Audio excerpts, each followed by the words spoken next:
ओम नमो भगवते वासुदेवाय।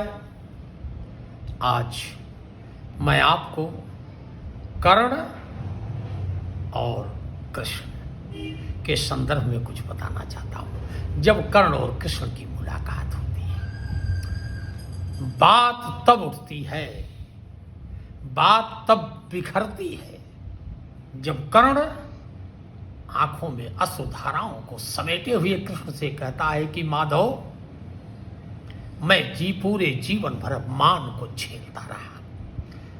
पैदा होने के तुरंत बाद मां ने मुझे गंगा तट पर छोड़ दिया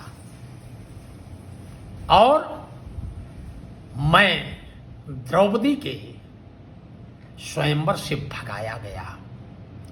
पूरे जीवन भर अपमान को झेलता रहा।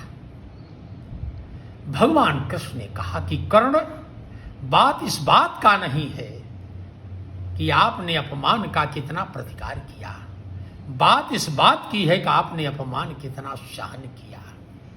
मैं अपने बारे में बताऊंगा तो कर्ण तुम दुखी हो जाओगे।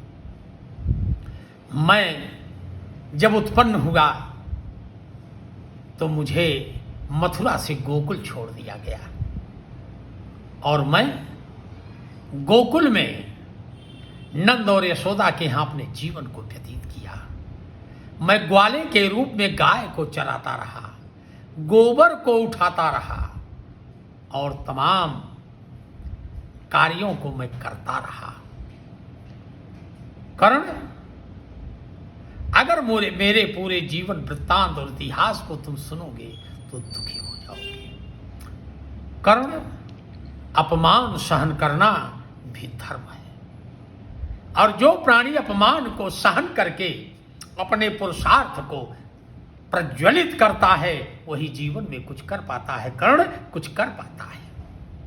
इस बात को मैं मानता हूं कि पूरे जीवन भर तुम्हारा अपमान हुआ, लेकिन इस बात को भी मैं मानता हूं कि जब गुरु द्रोण ने तुम्हें धनुर्विद्या की शिक्षा देने से मना कर दिया तो तुमने अपने पुरुषार्थ का प्रदर्शन किया और तुमने धनुर्विद्या की वह शिक्षा ग्रहण किया जो अर्जुन को टक्कर देने वाली थी, अर्जुन के टंकार का प्रतिकार करने वाली थी। इसलिए कृष्ण,